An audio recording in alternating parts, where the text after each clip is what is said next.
Bonjour à tous et bienvenue dans Choc du Monde, le magazine des crises et de la prospective internationale de TVL. Alors nous sommes le 11 novembre et nous le savons, vous le savez, la guerre de 14 a refaçonné le monde. 110 ans plus tard, la tragédie ukrainienne est aussi un détonateur ayant ouvert la voie vers un nouvel ordre géopolitique. Pouvons-nous éviter les embrasements, l'embrasement, alors que nous voyons sous nos yeux s'opérer dans la douleur un nouveau partage du monde? Eh bien, Alexandre Delval est ici pour nous dire à quoi nous attendre si nous, Français, seront embarqués dans un conflit, des conflits, ou comment nous pourrons survivre. Alexandre Delval, bonjour. Bonjour. Merci beaucoup d'avoir répondu présent à l'appel de Choc du Monde. Vous venez de publier un nouvel essai volumineux, Le nouvel ordre post-occidental, comment la guerre en Ukraine et le retour de Trump accélèrent la grande bascule géopolitique, aux éditions L'Artilleur, bien sûr. Alors, on a du mal à saisir le monde actuel, bien sûr, Alexandre Delval. Vous nous l'éclairez. Je vous lis depuis quelques années quand même. J'ai envie de vous qualifier de machiavélien. Je ne sais pas si vous l'accepterez ou pas. Avec plaisir, c'est l'école italienne des élites. Mais alors justement, je pense que c'est ce qui vous permet de comprendre au mieux le monde qui se dessine. Alors vous ne dites pas, c'est sûr, que l'avenir sera radieux. Votre premier constat, enfin en tout cas celui qui m'a sauté aux yeux en vous lisant, c'est que désormais aucune puissance ne peut imposer seule ses règles. Donc, si je vous comprends bien, ni Trump, ni Xi, ni Poutine, ni Modi et encore moins Macron ne peut le faire. Absolument. Nous sommes dans une période d'incertitude, d'instabilité, mais surtout, et c'est une époque fascinante de transition. Nous sommes dans une transition entre un ordre international libéral, vous savez, c'est l'expression de John Hickenberry, le fameux professeur de Princeton, qui est le chantre, qui n'est pas un populiste qui critique le système, au contraire, c'est un chantre de ce système international occidentalo-centré. Il appelle ça l'internationalisme libéral, il a fait un article là-dessus, ou l'ordre international libéral, l'OIL, que je mentionne dans mon livre du début à la fin, c'est un peu le filigrane. Et aujourd'hui, il y a des puissances qui pensent que cet ordre international libéral, en gros, c'est les démocraties, qui, depuis les accords de Bretton Woods, la fin de la Seconde Guerre mondiale, puis Bretton Woods, et encore de manière plus intense après la chute de l'URSS, ont édifié un certain nombre d'organisations, de systèmes internationaux, qui sont en fait contrôlés directement ou indirectement, surtout par les Occidentaux, même si le multilatéralisme a associé au sein des ONU, au sein de l'ONU, par exemple le Conseil de sécurité, la Chine, la Russie, mais c'est quand même des institutions internationales, et il dit que l'OIL, le système donc libéral international, permet à l'Amérique de durer plus longtemps comme empire. En gros, c'est quand même, il avoue lui-même que c'est un cache-sexe d'un empire, mais qui lui permet d'être avec quelques concessions, qui lui permet de durer plus longtemps et d'asseoir plus son hégémonie. Et bien sûr, cet ordre international libéral fondé après Bretton Woods, donc entre 1949 et 1952, il y a l'OTAN, il y a toutes ces organisations internationales, qui est devenu plus unilatéral après la chute du mur de Berlin, puisqu'il n'y avait plus le contrepoids de la Russie soviétique. Il dit que cet ordre-là ne reflète plus vraiment l'ordre, les rapports de puissance actuels. Il reconnaît lui-même qu'il va falloir trouver des arrangements, alors même qu'il a créé cette notion pour justifier l'unilatéralisme occidental, alors qu'il est lui-même le chantre de la domination américaine du monde. Il reconnaît lui-même, l'inventeur de cette expression, que dans cette période de transition, si on ne trouve pas des arrangements pour satisfaire les puissances révisionnistes ou outsiders, Chine, Russie et alliés, et bien sûr BRICS, OCS, eh bien, il y aura une friction. Donc, en gros, il y a deux possibilités. Soit on trouve des arrangements sur les sphères d'influence et la redistribution du pouvoir mondial, soit ça va se passer par la guerre. Et donc, ce serait ça, la Troisième Guerre mondiale, qui a déjà un petit peu commencé autour de l'Ukraine, bientôt Taïwan et en Proche-Orient. Oui, qui dit séparation, dit évidemment lutte pour les pouvoirs. Alors, vous dites quand même dans votre essai donc que l'avenir ne sera pas forcément conflictuel. La compétition n'exclut pas la coopération. Oui. Et certains sont déjà commencé à opérer un virage et à appliquer une politique, une diplomatie que vous qualifiez de multi-alignement opportuniste. Oui. Mais ça, si je vous comprends bien, c'est plutôt les pays qui ne sont pas occidentaux. Oui, et c'est là que nous sommes un petit peu dans la mouise.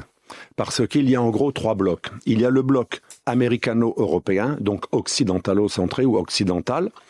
Il y a d'un autre côté le bloc des outsiders ou de ceux qui veulent remettre en question cet unilatéralisme occidental, c'est la Russie, la Chine et alliés, donc les alliés les plus durs, Corée du Nord, Iran, etc. Et on a un troisième bloc qui lui aussi est multipolariste, qui est très souvent en bonne intelligence avec la Russie et la Chine, mais qui lui n'est pas aligné sur le second bloc des rebelles. Il est opportuniste.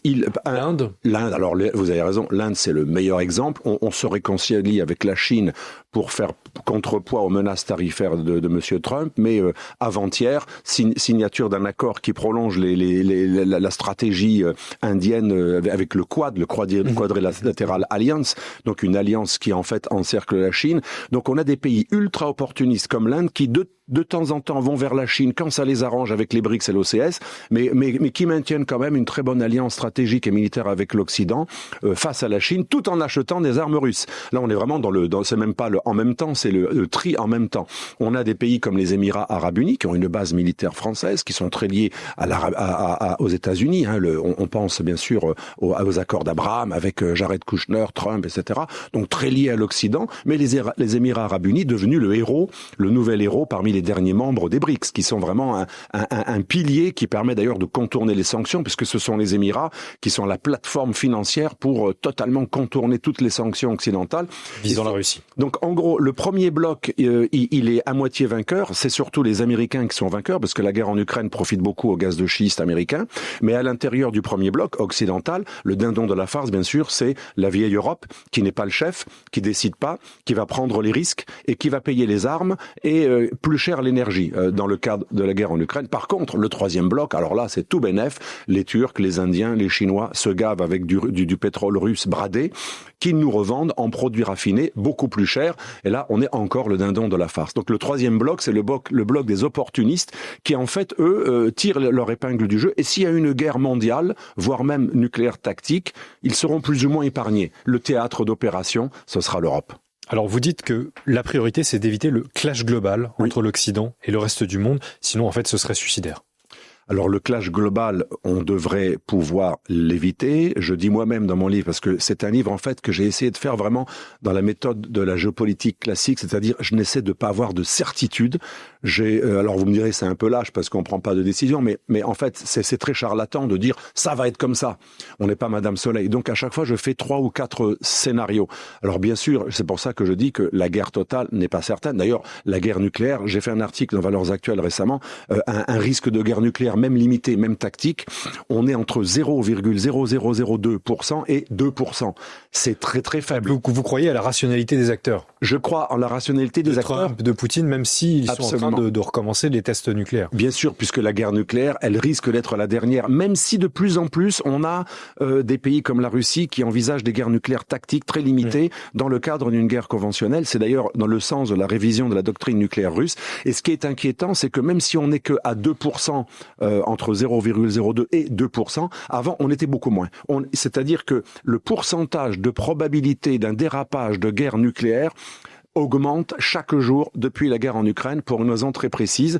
Sous George Bush, donc dans les années 2000, les Américains ont commencé à œuvrer à l'unilatéralisme et ils ont remis en question un certain nombre de traités, c'est des traités pas de désarmement mais de limitation des armements ou de limitation des armes du style antibalistique. Alors on a pas mal de traités INF, ABM, je les cite dans mon livre.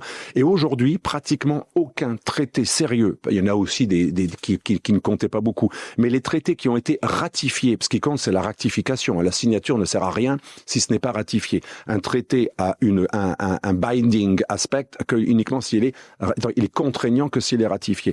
Les traités ratifiés ont tous été remis en question. Il n'y a plus aucun accord qui permet le désarmement ou le contrôle des armes. Et c'est là que on peut défendre les Ukrainiens. Il est tout à fait noble de défendre son pays et je comprends que Zelensky et les Ukrainiens se défendent face à la Russie. Mais par contre, Zelensky est coupable dans cette affaire de quelque chose de très, très, très grave. Quand il a entraîné les Occidentaux dans l'incursion vers Koursk, sur le territoire russe, et lorsque, avec les drones et les images occidentales et les GPS et les radars occidentaux, il a frappé des bombardiers stratégiques russes, donc porteurs potentiels d'ogives nucléaires, en fait, on a dit bravo, les Russes sont nuls, ils se font bombarder leurs propres avions stratégiques capables de porter des ogives nucléaires. Ce qu'on oublie, c'est qu'un traité en vigueur qui va être bientôt caduc, mais que les Russes ont voulu prolonger, permettait justement de rendre visibles les avions des deux côtés pour que on honore les vieux traités de contrôle des armements.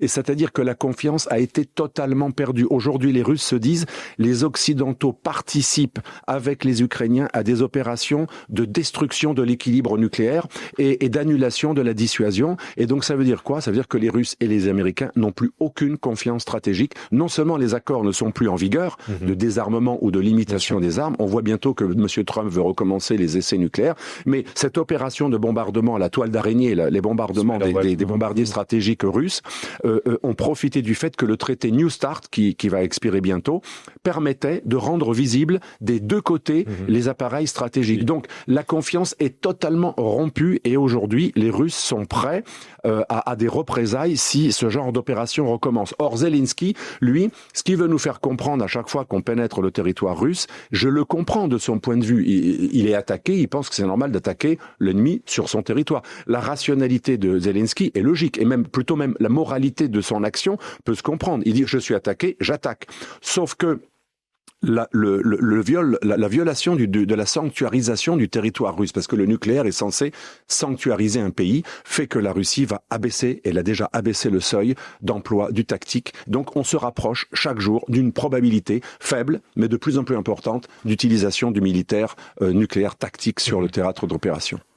Alors, la position de la France dans tout ce basculement mondial inquiète, angoisse, face au monde qui va vite, qui s'adapte, qui rivalise, et qui coopère de manière opportuniste. Vous dites, Alexandre Delval, que le bloc européen, et donc les États membres qui sont dans ce bloc européen, est rigide et rigidifié. Il est rigide et rigidifié contre son propre intérêt, mais là, ce qui est très très marrant, et là c'est un peu plus optimiste que ce que j'ai dit avant, ce bloc européen qui montre les muscles, la fameuse coalition des volontaires, combien de soldats va-t-il envoyer au maximum? 40 000 au grand maximum, loin du front, 40 000 qui n'auront pas une vocation à participer à la guerre, mais à donner des assurances, des garanties de sécurité. Ça veut dire quoi? Ça veut dire que c'est comme le Canada Dry. Ça ressemble à de l'alcool, mais ça n'en est pas. Ça ressemble à un plan qui lutte contre, en gros, le je m'en foutisme de Trump, le désengagisme de Trump. Mais qu'est-ce que veut Trump? C'est ce que j'exprime dans ce livre. Je reprends les vieilles théories, vous savez, des relations internationales. Et il y a une théorie intéressante dans l'école réaliste des relations internationales, c'est l'équilibrage à distance, qu'on appelle offshore balancing. La stratégie de Trump n'est pas de mettre fin à l'empire américain, mais c'est de déléguer beaucoup plus à des partenaires l'effort, le risque et le coût. Or, c'est exactement ce que propose la coalition des volontaires. En voulant prendre le relais des États-Unis comme force de réassurance future dans le cadre d'une paix, ce qui fait pas très peur aux Russes, eh bien en fait, on va tout simplement prendre les risques. C'est-à-dire que s'il y a un choc, ce sera entre des forces de l'OTAN européennes, des pays, parce que l'OTAN ce n'est qu'un traité, ce sera des forces européennes. Il n'y aura pas d'Américains sur le territoire. Et donc, nous allons prendre les risques de guerre directe avec la Russie. Les Américains pourront très bien dire, c'est pas moi qui ai été belligérant. Les armes américaines ne seront données que par des Européens, pas du tout par les Américains. Les Américains ne donnent plus rien directement. Ce qui était le cas il y a quelques jours et c'est nous qui allons payer. Avec donc, les Patriots. Absolument, on paye le coût et le risque. Et donc ça a l'air de quelque chose qui résiste au désengagement américain. En fait, c'est totalement cohérent avec le plan Trump qui veut nous déléguer le coût et les risques. Donc le dindon de la farce européen est carrément partie prenante d'une stratégie qui vise à faire de l'Europe le vrai théâtre de guerre possible. Dans une guerre Amérique-Russie, le plus paradoxal, c'est que c'est l'Europe qui sera bombardée et pas l'Amérique. Alors c'est ça ce que vous voudriez dire à l'exécutif, à l'Élysée, à Emmanuel Macron, qui, rappelons-le, donc comme vous le dites, s'obstine à vouloir entrer en fait en confrontation avec la Russie? Oui, je pense que malheureusement en géopolitique, il y a des choses qui deviennent structurelles. Je crois beaucoup aux structures. Et quand l'Union européenne et l'OTAN se sont élargies, même vous me direz maintenant c'est trop tard, c'est fait. Quand l'Union européenne et l'OTAN se sont élargies de manière imprudente depuis les années, en gros Bill Clinton, depuis les années 97, vers l'Est, nous avons endossé des rancunes historiques épidermiques qui ne sont pas les nôtres et qui nous poussent dans une guerre avec la Russie. Et comme disait De Gaulle, si nous faisons une guerre, c'est ma conclusion de ce livre, je rappelle une conférence de De Gaulle extraordinaire, il parle des alliances contraignantes, il dit jusqu'à un certain point, il n'est pas contre l'OTAN De Gaulle, mais il dit jusqu'à un certain point, si la France doit faire une guerre, ça doit être la sienne. Le problème, c'est que les pays de l'Est revanchards, que je peux comprendre, parce qu'en géopolitique, on doit se mettre à la place de l'autre. Je me mets à la place d'un Polonais, d'un Balte, il y a une rancune terrible qui remonte même avant l'Union soviétique, et il y a une assimilation, Russie, tsarisme, soviétisme, Staline, horreur, massacre, etc. Ces pays-là sont dans une logique totalement irrationnelle de revanche épidermique, et ils nous entraînent, un peu comme Zelensky essaie de le faire, ils nous entraînent dans un clash direct avec la Russie. Leur rêve, il y a même un forum qui existe sur Internet, vous pouvez le retrouver, le forum post-Russie, avec beaucoup de Baltes et de Polonais, y compris des anciens ministres. C'est le démembrer la Russie. Démembrer la Russie. Vous connaissez bien sûr ce forum post-Russie. J'ai retrouvé des gens étonnamment proches du pouvoir balte, polonais et même italien. On a même un ministre italien actuel qui en est membre, Santa Agata. Donc c'est quelque chose d'assez irresponsable quand des ministres de pays membres de l'OTAN sont partie prenante d'un projet qui vise explicitement à couper en morceaux la Russie. Après, ça va alimenter la paranoïa, le complexe obsidional et d'encerclement russe. Et donc le choc global, si vous voulez, est entraîné par des pays de l'Est ou atlantistes très revanchistes ou des forces à l'intérieur de nos pays très favorables à ce revanchisme polonais ou balte. Et tout cela n'est pas favorable à la paix dans le monde. Je pense que ces pays nous poussent à un clash global dont ils ne sont pas conscients des conséquences. Que chez nous, c'est une prophétie autoréalisatrice. Ah oui, avec Richard la Russie Sakwa. serait une menace. Absolument. Alors, je cite l'expression, parce que je cite beaucoup de grands professeurs anglo-saxons d'ailleurs. Richard Sakwa, que je cite dans le livre, est un professeur anglais, un des grands des relations internationales, et il dit « L'OTAN existe pour nous protéger contre une menace que cet OTAN lui-même contribue à exacerber ». C'est devenu quelque chose, c'est une spirale qu'on pourrait qualifier vraiment d'infernale, car plus l'OTAN s'étend, plus il irrite la Russie, plus la Russie pratique, vous savez, cette fameuse doctrine des 20%. La Russie, pour empêcher un pays d'entrer dans l'OTAN, elle envahit 20% du pays. Géorgie, Moldavie, Transnistrie, Ossétie, Abkhazie pour la Géorgie, et maintenant 20% de l'Ukraine. Et donc, plus la Russie devient objectivement menaçante, révisionniste et considérée comme un ennemi, donc plus nous nous étendons, plus la Russie réagit, plus on peut dire, vous voyez, ils sont vraiment méchants, ils agressent leurs voisins. Alors que si l'OTAN s'était pas étendu, il y aurait peut-être pas eu cette doctrine du 20% russe, qui est une doctrine que je ne dis pas qu'elle est belle, qu'elle est morale, mais c'est une doctrine cynique de réponse extrêmement radicale face à ce que la Russie perçoit comme un empire atlantiste. En parlant d'empire, justement, parce que vous évoquez le retour des empires dans votre essai, on a entendu le CEMAT, le général Pierre Schill évoquer cela le 22 octobre. Il dixit, face à un empire, on est vassalisé ou on est ennemi. Est-ce que vous relativiseriez cette déclaration ? Elle est, dans son contexte, elle est assez réaliste. Les militaires sont souvent adeptes de l'école réaliste des relations internationales. C'était pour appeler évidemment à une mobilisation contre donc l'Empire russe. Moi, je vois quand j'ai participé à des conférences à l'école militaire et à l'école de guerre, quand je parle avec des généraux, même qui ont dirigé l'école de guerre, je me rends compte qu'il y a un très très grand réalisme et il n'y a pas ce va-t-en-guérisme russophobe qui est plutôt le fait des politiques. Et quand un militaire est très proche du pouvoir et qu'il doit dire ce que dit le président ou la présidence, il ne parle plus en militaire qui fait une analyse véritablement géostratégique, il parle aussi, et c'est normal, on peut pas le reprocher, comme l'ancien CEMAT qui était un homme brillant, Burkhardt, que j'ai beaucoup cité depuis 5 ans dans mes 3 derniers livres. Là, ce n'est pas tout à fait l'homme qui étudie la chose militaire qui parle, c'est plutôt le politique. Et il doit nous préparer à quelque chose qui est d'ailleurs, je dis souvent, dans la conclusion, je dis que c'est un mensonge pour le bien. Quand on nous dit la Russie est l'ennemi existentiel qui va venir nous bouffer tout cru ou nous attaquer à détruire la tour Eiffel, l'idée en fait c'est un mensonge parce que c'est une exagération. La Russie est l'ennemi de l'Ukraine, incontestablement, peut-être de la Moldavie, mais ce n'est pas l'ennemi de la France. L'ennemi c'est celui qui attaque vos institutions, qui tue votre population et qui envahit votre territoire. Donc la Russie est incontestablement l'ennemi de l'Ukraine, il l'a même été de la Géorgie, mais il n'est pas celui de la France. Donc c'est une exagération de dire que la Russie est l'ennemi existentiel de la France. Par contre, je dis, ce mensonge a quelque chose de bien, enfin, il aboutit à quelque chose qui est utile et que nos militaires appellent de leur vœu depuis très longtemps, justifier l'augmentation des budgets militaires, puisque nous avions abaissé les gardes. Et là, que la Russie soit un ennemi ou pas, il fallait une armée plus compétente. Juste un exemple, nous avons moins de drones en réserve dans l'armée française que ce que la Russie peut tirer en un jour. Je parle de drones létaux. Bien sûr, mais enfin, on a une armée sous-équipée pour le bien, et ce bien-là pourrait être servi, encore une fois, pour le mal, si ce qu'elle a dit Lia. Bien sûr, oui. Alors, je fais un peu du machiavélisme. Vous avez compris, ma façon d'être, elle est assez cynique, parce que en géopolitique, surtout avec un certain âge, on devient assez cynique, et c'est l'école quand même c'est l'école dominante des relations internationales et de la géopolitique, le réalisme un peu froid. Donc, je dis que oui, c'est vrai qu'on pourrait contester cela, mais d'un point de vue moral. Mais il est vrai que c'est nécessaire d'augmenter les budgets militaires, et je pense que la vraie raison pour lesquelles des militaires qui sont des hommes, des grands serviteurs de la patrie, ont participé à ce semi-mensonge, cette exagération de la menace existentielle russe pour nous, parce que eux, ils se frottent les mains. D'ailleurs, je les vois sur les plateaux chaque soir. Il y en a un qui disait l'autre jour, un amiral assez important. Ils essaient de disait, ça fait 30 ans, 6 milliards d'euros de voilà, il dit, ça fait 30 ans budgétaire. Voilà, ça fait 30 ans qu'on rêvait enfin d'un budget qui nous permette de redevenir une armée presque normale. Mais on est en retard. On n'a pas assez de munitions. Il faut savoir que la Russie produit à elle seule plus de munitions que tous les pays de l'OTAN réunis.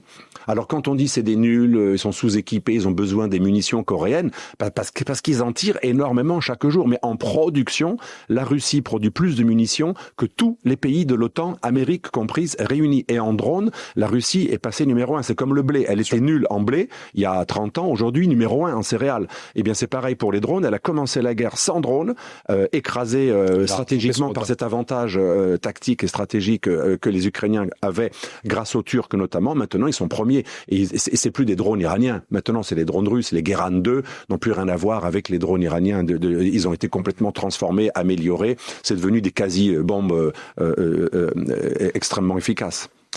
Alors, vous évoquez donc le partage de zones d'influence. Bon, évidemment, cela choque les partisans de l'ordre international libéral que vous décrivez. J'en viens à Donald Trump, parce que pour vous, il est central à l'heure actuelle, et on a du mal à vous contredire. On évoque souvent les contradictions géopolitiques de Donald Trump. Par contre, vous, Alexandre Delval, vous dites qu'il est amoral. C'est une manière de dire qu'il a une feuille de route claire. Oui, et c'est pour ça que vous avez dit que j'étais machiavélien au sens de l'école de sciences politiques, et c'est tout à fait vrai. Monsieur Trump a un avantage. Ça peut être un avantage dans un monde très conflictuel, dans un monde de transition où on a deux volontés opposées, un ordre international en place, libéral, occidental, et ceux qui veulent construire un ordre international alternatif. On a deux possibilités, soit on va être souple et on va accepter des sphères d'influence, parce que la vraie raison de la guerre en Ukraine, c'est le respect de sphères d'influence et en gros des doctrines Monroe de chacun. Soit on acceptera que la doctrine Monroe, c'est pas que pour les Américains, pour l'instant c'est ça. Soit on acceptera que l'ingérence, c'est pas dénonçable uniquement quand c'est les autres, donc on va arrêter de faire de l'ingérence. Trump a commencé en coupant les vivres à l'USAID, il a coupé les vivres à la principale organisation qui faisait le boulot jadis de la CIA, c'est-à-dire ingérence, influence, retournement de gouvernement, Euromaïdan, printemps arabe, c'était les démocrates américains, c'était l'OIL, c'était la vision internationaliste libérale de la politique américaine, parce qu'il y a deux grandes écoles, il y a les non pas isolationnistes, il y a les anti-interventionnistes qui veulent America First, ils sont pour le offshore balancing, on continue à être un empire mais on délègue, on fait plus d'actions directes, et il y a les gendarmes du monde, néocons ou démocrates, qui eux veulent un empire libéral où on est le gendarme du monde et on fait des guerres pour étendre la démocratie.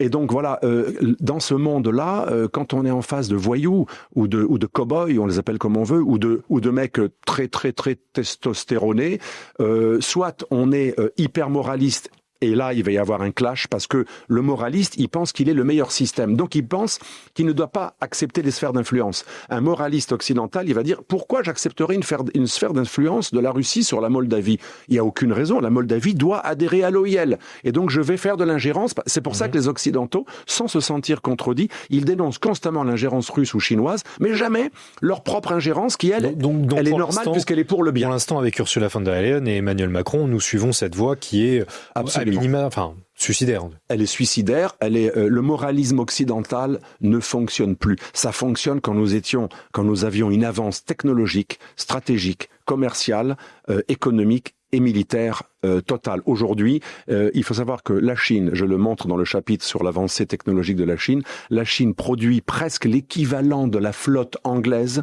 en un an. Alors vous me direz peut-être pas la qualité, toutes les précisions, mais en volume, c'est absolument gigantesque. La Chine va rattraper les États-Unis. Je parle aussi de la Chine dans ce chapitre. Pour vous, il n'y a pas de doute. La Chine est le futur numéro 1. Déjà, vous savez... D'ailleurs, Donald Trump a subi quand même un revers ces dernières semaines avec la Chine, qui a menacé sur les terres rares, etc.